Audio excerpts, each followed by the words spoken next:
Le prophète Wilfried Sogba, en dehors de sa casquette d'homme de Dieu, est aussi un entrepreneur. Hors pair, ce samedi 19 septembre 2020, il nous amène sur sa ferme de volailles pour une visite guidée. Lui, c'est celui qui gère le centre. Cette matinée est un peu chargée parce qu'il faut nourrir les volailles composées de plusieurs races dont les Issabron, les coquelets, les Goliaths et les poulets locaux. Ensuite, recueillir les œufs. Alors, tout le monde se met au travail.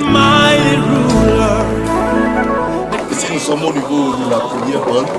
J'ai débuté la FEMC avec ces sujets-là. Et quand vous les voyez, vous allez voir que c'est des sujets qui ont évolué un peu par rapport aux deuxièmes bandes. Merci.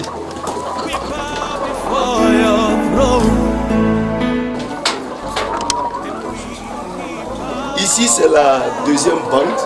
Vous voyez que c'est des sujets jeunes, pontes. Et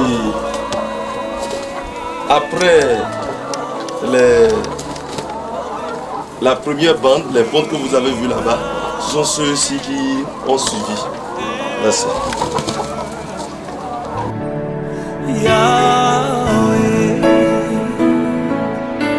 Come on everybody, lift your voice, let's worship. Ici, normalement, il devait avoir la troisième bande, ici. Et c'est des sujets que j'ai commandés. Et quand on m'a livré ces sujets-là, il y avait eu assez de Goliaths dedans. Ce ne sont plus des pondeux seuls, mais il y avait assez de sujets Goliaths dedans. Ce qui a fait que quand ils ont connu un âge donné, j'ai dû les vendre, j'ai dû les livrer. Et pour gagner ça en même temps. Vous voyez par exemple ce qui reste parmi ces sujets-là. Regardez par exemple ceci. Et lorsque vous allez vendre au moins ça là maintenant, pas moins de 6 000 francs. Pas moins de 6 000 francs l'unité. C'est des sujets Goliath. Et je les ai livrés aux restauratrices. Merci beaucoup.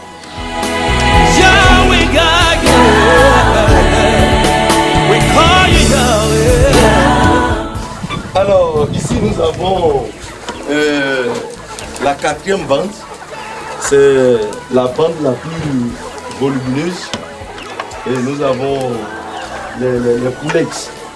C'est les poulettes ici, c'est des pondeuses mais c'est des poulettes. Sur l'étape de poulettes maintenant.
Can we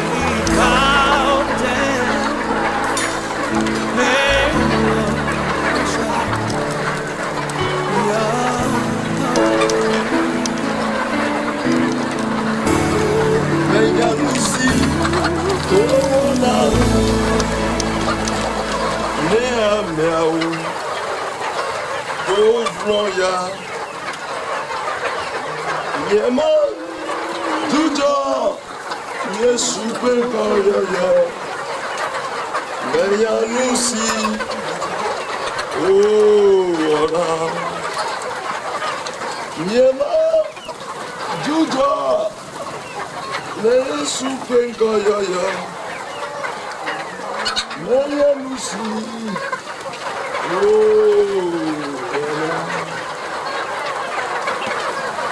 Si me ko Yesu Mano Ipinda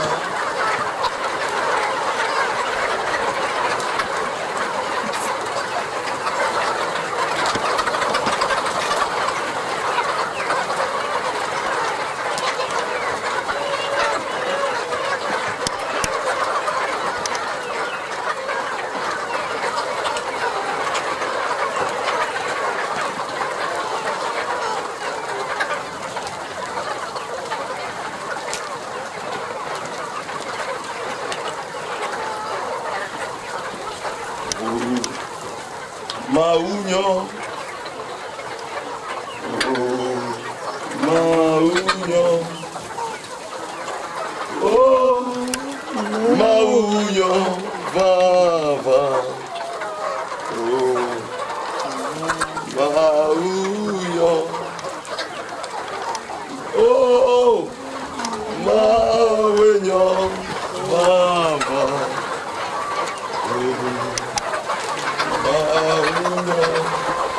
Mawenyo na mie Mawenyo nto Mawenyo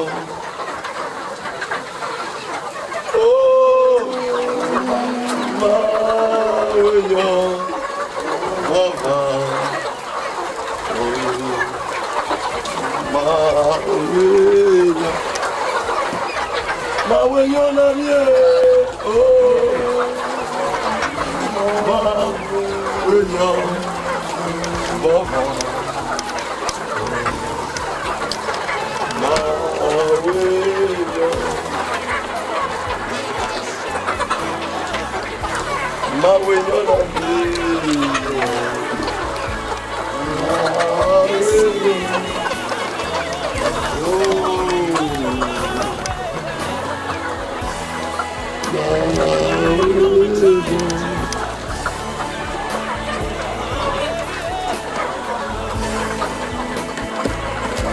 Oh,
and we bow down and worship.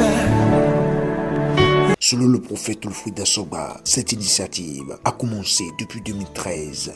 Je suis prophète Wilfried Assogba du ministère international de la transfiguration du Christ.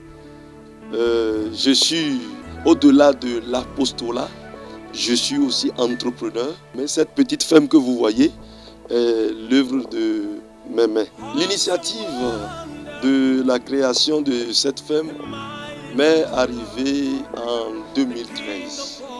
Alors, je tiens d'abord à remercier mon père biologique, mon papa.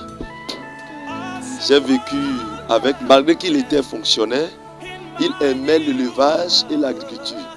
D'où il nous a instruits dans ce système. Il nous a inculqué l'amour pour le travail comme l'élevage et puis l'agriculture. Ainsi, j'ai eu le désir, l'engouement de le faire depuis l'enfance. Au-delà de ça, j'ai eu la grâce de connaître mon oncle maternel qui aussi aime l'agriculture et l'élevage surtout. Il est bien dans l'élevage en matière de volailles, en matière de pisciculture. Il fait l'élevage général, les bovins et tout ça. Alors, c'est là en 2013, je me suis rapproché de lui et il m'a conseillé de commencer en tant qu'homme d'affaires dans le temps, de commencer aussi une petite ferme. D'où j'ai démarré en 2013 et en 2017 cela évoluait, mais ce n'était pas si vaste, où malgré cela je trouvais pour moi dans cette petite ferme. Et en 2017, quand j'ai reçu l'appel du ministère et j'ai commencé l'œuvre de Dieu, alors j'ai connu une période de l'attente. Une période de l'attente, mais il y avait encore des sujets, mais que je n'investissais plus dedans au point où ça n'évoluait plus. Parce que le ministère me préoccupait plus et occupait plus mon temps. Alors, à un niveau donné, quand le ministère a été mieux organisé, où j'ai commencé par avoir encore un peu de répit, alors c'est là où je me suis investi à nouveau pour continuer le projet que j'avais entre-temps initié. D'où j'ai changé de lieu pour venir sur une nouvelle, pour créer une nouvelle ferme. Et là, vous avez vu, lorsque j'étais au niveau de la première bande, les sujets qui étaient là ont été déplacés de l'ancienne ferme pour ici. Et là, c'est des sujets qui pondent déjà. Donc, c'est là où la ferme-ci a commencé.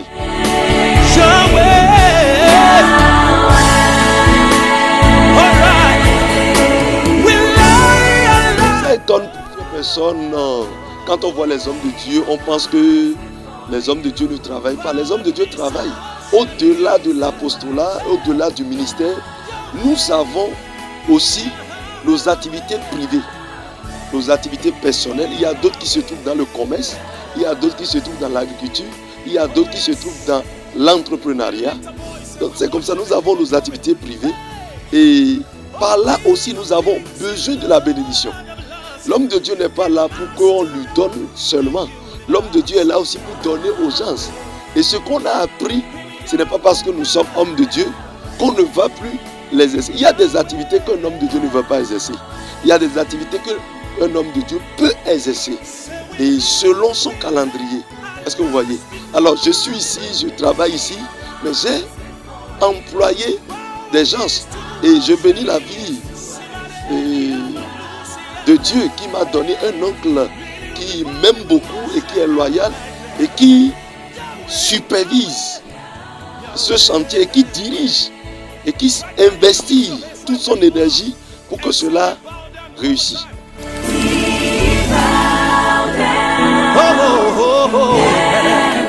Mais En toutes choses, il faut savoir que même le Seigneur Jésus, quand il était venu pour sa mission, pour mourir pour nous, et sa mission de rédempteur, bien aimé, ça n'a pas été facile pour lui. Il n'y a rien que vous pouvez faire sur la terre sans prendre part des difficultés. Vous devez traverser toujours des difficultés. Il y a des jours où je dors à joint et les sujets mangent, les poulettes mangent, mais moi-même, je ne trouve pas à manger. Parce que si vous ne leur donnez pas ce qu'il leur faut, vous ne pouvez pas. C'est des sujets où par jour, ils prennent près de 100 000 francs par jour de provende. Est-ce que vous voyez? Donc au fur et à mesure, nous rencontrons des difficultés. Il peut y avoir une peste qui vient, mais nous arrivons à gérer. Et nous payons les antibiotiques et autres. Et je mets parfois l'huile d'onction aussi. En disant, ma foi, je l'utilise aussi pour agir, tel que nous agissons dans le monde et dans l'église. Est-ce que vous voyez? Donc c'est un peu ça. Il y a des difficultés, surtout pour investir, pour supporter les sujets, les charges, payer ceux-là qui sont en train de travailler dans la maison, les employés, ceux-là qui sont en train de nous aider. Il faut les mettre à l'aise, il faut les nourrir. Ce n'est pas facile. Mais je bénis leur vie parce qu'ils se sacrifient beaucoup pour la réussite. Ils se sacrifient, ils se donnent. Ils voient la vision que nous avons et ils nous soutiennent. S'il y en a ou pas, ils nous soutiennent. Que Dieu les bénisse. Je voudrais vous dire, beaucoup de gens le font, mais ça ne réussit pas. Beaucoup de gens le font, mais ça ne réussit pas. Il peut y avoir une peste qui vient, une maladie qui vient attaquer les sujets. Alors, la Bible dit, si l'Éternel ne garde pas une ville, celui qui la garde, garde vainement. Alors, par conséquent, je suis un homme de Dieu, je viens prier et je confie cette femme dans la main du Seigneur. Je confie les sujets dans la main du Seigneur. Au-delà des antibiotiques, au-delà de tout ce que nous utilisons, j'utilise aussi l'eau de faveur que je donne souvent aux partenaires de Hope TV. L'eau de faveur que j'ai prié là-dessus lorsque j'étais sur la montagne et que je distribue à ceux-là qui m'aident à payer les frais satellitaires de Hope TV. Je leur donne ça pour leurs activités. Je l'ai dénommé une eau de faveur. Cette eau, je mets ça dans l'eau que prend les sujets. Je pulvérise dans tout l'endroit au nom de Jésus-Christ. Et je sais que la peste, le dévoreur, ne peut pas toucher. Parce que c'est Dieu, ça appartient à Dieu, ça ne m'appartient pas. Et si Dieu est dedans, ça va prospérer. Et que si Dieu me bénit, je paie la dîme. De ça, vous m'avez vu tout à l'heure en train de ramasser les œufs et autres. C'est de l'argent. Quand on va vendre ça, alors c'est de l'argent qui entre. J'enlève la dîme et puis je paie ma dîme et puis c'est fini. Dieu continue pas à garder la maison. Il n'est plus à démontrer que l'élevage est un secteur porteur de l'économie béninoise et mondiale. D'où un soutien pourrait permettre à ce centre de faire plus d'exploits. Moi, on m'appelle Ouedan, bienvenue. Je suis un éleveur. Le métier que j'avais appris depuis 1993. Et quand je travaillais, c'est mon neveu, le fils d'Asogba. Celui que j'aimais beaucoup. Il venait me visiter là-haut, sur les entreprises, là où je travaillais. Et depuis ce temps, il a l'amour de l'élevage. Et quand il voit je fais, il disait que est-ce lui-même, il peut un jour faire ça. Il dit, si Dieu veut, il va le faire. Et c'est comme ça, il a commencé en 2013, oui, c'est ça. Donc il a commencé, et puis après, il a su la paix de Dieu, il est parti, et puis je regardais les sujets qu'il avait laissés, et puis comme il est revenu, il a commencé, et puis après qu'il a commencé, il a acheté les sujets que vous voyez. Et ce n'est pas facile. Il a acheté les premières bandes là, 500. Ensuite de ça, deuxième bande, 500. Troisième bande, 500. Et la quatrième bande, maintenant c'est 1500. Ce n'est pas n'importe qui. C'est un homme, il faut saluer beaucoup parce que les volailles, ils mangent trop. Le budget, c'est plus de 100 000 francs par jour pour l'alimentation et les produits végétaux. Donc chaque mois, vous allez pouvoir ce qu'ils vont manger et ce qu'ils vont, l'eau, l'électricité, tout ça là, Donc c'est un homme qu'il faut saluer. Jusqu'à ce niveau, nous n'avons pas encore de financement. C'est l'effort de Wilfried. Pour le pasteur Bruno Rolano, pasteur titulaire du ministère international de la transfiguration de Christ de Lokossa, le prophète est un compétiteur né qui force l'admiration et une source d'inspiration pour la génération montante. Ici, c'est le pasteur Bruno. Je suis le pasteur titulaire du ministère MITC Orididi de Lokossa. Papa, prophète Wilfried Assoba, c'est mon père. Vraiment, c'est un homme de Dieu que je ne sais comment le qualifier. Un homme de Dieu endurant, un homme de Dieu qui nous amène à courir, un homme de Dieu qui nous amène à ne pas dormir, un homme de Dieu qui nous amène à oser. Toi, tu vois quelque chose de difficile, c'est en ce temps, mon père spirituel voit ça facile. Comme vous-même, vous le savez, devant un malade, c'est-à-dire que les gens crient, quand il descend avec sa foi, automatiquement la solution vient. Donc, je voudrais vous dire que cette initiative qui a été entreprise par mon père, elle est à saluer. Parce que ce n'est pas donné à n'importe qui. Vu la tâche qui nous est donnée dans le ministère, mais pourtant, et il s'attend encore à ceci. Vraiment, il est un homme de Dieu à encourager. Il est un homme de Dieu qui nous inspire. Il est un homme de Dieu qui nous amène à oser. Un homme de Dieu qui nous amène à prendre la décision devant n'importe quelle situation. Je t'invite, toi homme de Dieu qui me vois, nous prêchons à l'église. Nous faisons tout. Et je voudrais nous dire que nous devons aussi nous battre aussi pour soutenir aussi les gens. Nous ne sommes pas là seulement pour recevoir, nous sommes là aussi pour donner. Car il y a un adage qui dit la lutte ne tombe jamais tout rôti du ciel. C'est-à-dire rien ne sortir sans lutte. Donc nous devons nous lever pour combattre comme notre père le faisait en tant que combattant. Toi jeune qui ne fait que dormir en longueur de journée, je vais te dire, le mot dormir n'est pas approprié aujourd'hui. Lève-toi pour entreprendre quelque chose. Le prophète Wilfried Assoba profite de cette belle occasion pour lancer un appel à l'endroit du corps de Christ et de la jeunesse. La Bible dit c'est la bénédiction de l'Éternel qui enrichit et qui n'est accompagnée d'aucun chagrin. Bien-aimés dans le Seigneur, je vais conseiller le corps de Christ en général. Beaucoup pensent, quand on vient prier, quand on vient demander la grâce financière, que l'argent va tomber du ciel, ou bien il y aura un miracle d'argent qui va apparaître dans ton portable, ou bien dans ceci, dans ton compte en banque. Bien aimé, le miracle existe. Mais nous ne pouvons pas nous donner seulement au miracle. Il faut que nous travaillions. C'est dans ce que nous faisons que Dieu va prendre part pour nous bénir. Si nous faisons une activité, Dieu va prendre part là pour nous bénir. Vous êtes partenaire, vous êtes enfant de Dieu, vous êtes fils du Très-Haut. Vous êtes dans une assemblée, dans une congrégation donnée. Il faut que votre main touche quelque chose. Vous devez travailler, même si c'est de l'eau, allez vendre. Dieu va prendre par là et vous bénir. C'est mon conseil au corps de Christ dans le monde entier. Est-ce que vous voyez? Alors, mon conseil aux jeunes, c'est que nous ne pouvons plus attendre l'État. Il faut que nous créions, que vous soyez homme de Dieu, que vous soyez homme d'affaires, que vous soyez fonctionnaire d'État. Il faut qu'on crée toujours. Il y a beaucoup de jeunes qui disent qu'il n'y a pas d'emploi.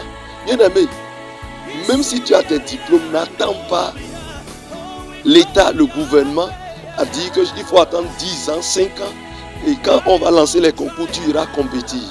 Non, mets ta sagesse, ton intelligence à l'œuvre. Même si c'est 10 sujets que tu commences, tôt ou tard, ça va fructifier. Je n'ai pas commencé avec ce nombre. J'ai commencé avec un homme donné. Et aujourd'hui, cela a commencé par grandir. Après le travail, place au manger. Le menu du jour, c'est du gari. Un repas adulé par les paysans et bien d'autres couches de la société africaine. Gari, c'est la nourriture préférée d'un agriculteur et d'un éleveur. Et aussi pour les étudiants, parce que au moment où j'étais étudiant, c'est ça nous prenons. C'est ça nous appelons nourriture de soutenance. C'est ici, quand vous trouvez un peu d'arachide avec, alors la faim disparaît. Et puis on est bien, surtout quand c'est un peu fermenté. On sent ça correctement. c'est ce qu'on appelle galidoton. Galidoton. C'est ce que nous aimons beaucoup. Dans ma langue maternelle, on appelle ça galidouessi. Je me dis que mais non. Je me vois dans mon pas. Je me vois dans mon bilan de galissime. Celui qui travaille doit manger. Right now you're gonna lift your hands right where you are and say we bow down. Ça, c'est la meilleure vie au village. Nous sommes ici au champ, sur la ferme. Et ici nous avons de l'oxygène pur qui est en train de purifier notre poumon et aussi notre sang. Les artères libèrent le dioxyde de carbone et le sang est bien oxygéné parce que c'est l'air ambiant que Dieu nous a donné, cadeau, sans un fond. Alors, chers téléspectateurs de Hope TV, la nourriture n'est pas un défaut. La nourriture essaie de nous donner la croissance de la chair. La richesse n'est pas dans le shawarma seul. Ici, c'est notre shawarma, c'est notre pizza que nous mangeons dans la brousse. Et c'est ce qui a fait que nos grands-parents ont bien vécu parce qu'ils ont mangé naturel. Donc, à des moments donnés, il faut encourager les paysans en achetant gari. Tu mets ça à l'intérieur, tu donnes, tu manges, tes enfants aussi mangent. C'est aussi délicieux quand il s'agit du abobo. Quelqu'un dit du haricot. Il est temps que le corps de Christ se réveille de son sommeil pour entreprendre.